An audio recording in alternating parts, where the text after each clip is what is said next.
36મી પાંખડી હજી રાણા સિસોદિયાની આઝાદ છે. આહાહા, શું વાતો કરવા દેશના વીરોની, આ દેશની જનતાની શું કરવા છે? વીર ભામાસા, તમે કઈ ભૂમિમાં જશો?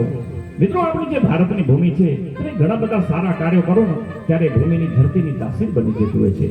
સંતો અને સુરવીરો કચ્છ અને સૌરાષ્ટ્રની ધરતીની તાસીર છે. ક્રાંતિકારીઓની જો તમે વાત કરો તો બંગાળ, મહારાષ્ટ્ર અને પંજાબ ક્રાંતિકારીઓની ધરતી છે. યુદ્ધની વાત કરશો માતૃભૂમિ માટે, જ્યારે સૈન્યની વાત આવશે તો રાજસ્થાનનું નામ હશે. ભારતના 2000 વર્ષનો ઇતિહાસ તમે તપાસીને જો, રાજસ્થાનના વીરો જે ધરતી માટે બલિદાન આપ્યું છે. છેલ્લે જ્યારે આપણો કઈમાં ભારતના 448 જવાનો શહીદ થયા હતા, જેમાં માત્ર ને માત્ર 244 રાજસ્થાનના જવાનો હતા, અને તેમાં પણ બહુ સંકીર્ણ થઈએ એમાં 190 તો વીરો હતા. આહા, વાત છે 14મી સદીના અંતની. જલાલુદ્દીન મોહમ્મદ બાબર પોતાની વિશાળ ફોજ લઈને છે.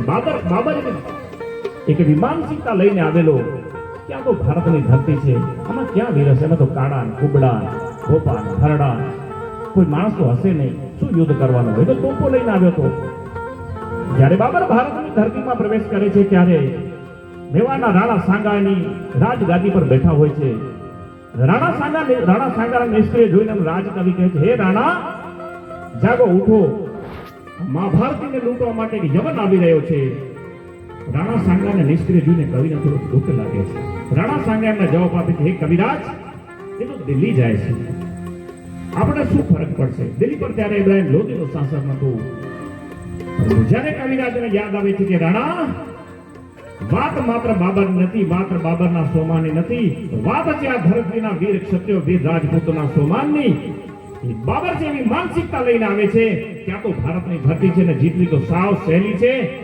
રાણા યાદ કરો વીર પોરસને કે જેને સિકંદરને પાછી પાનીએ ધકેલી દીધો તો ભારતની ધરતીમાંથી. આ વીર ધરતીનું તું સંતાન છે. અને રાણાની વાત સાંભળતા કવિરાજને કહે છે, કવિરાજ, તમે કેવા શું માંગો છો?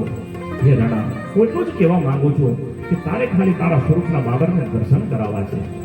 એક માનસિકતા લઈને આવી છો, આ તો ભારતની ભૂમિ કાયરોની ભૂમિ છે, વાંદરાઓની ભૂમિ છે, એવું બોલતો હતો બાબર. કારણ કે બાબર મધ્ય એશિયામાંથી આવતો હતો. વાત સાંભળતા અને રાણાને બહુ જનૂન ચડ્યું. રાણાએ પોતાનો ભમર, ભાલો અને 35 કિલ્લાની તલવાર લઈ ધારણ કરીને રણભૂમિમાં જાય છે.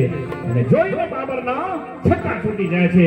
રાણો સવાર 7 ફૂટ ઊંચો, કદાવર એક વીર રાજપૂત. આ ધરતી છે, આ ધરતીની તાસીર છે, એના આપણે બધા વંશજો છે, એના વારસદારો છે. હવે આપણે કચ્છમાં આવીને ધીમે ધીમે કચ્છની ધરતીને યાદ કરી તો કચ્છની ધરતી અનાદિકાળથી વીરો, એવું કહેવાય છે કે પ્રચેતોએ ધરતીમાં આવીને તપ કર્યું છે. નારાયણ સરોવર તીર્થ ક્ષેત્ર છે. તમે ગામે ગામ જશો, તમને પાડિયા જોવા મળશે, સંત સુરાઓ સતીઓના તમને ખાંભીઓ જોવા મળશે, જે આપણો અદ્ભુત અને પ્રાચીન વારસાનો દર્શન કરાવે છે. આહા,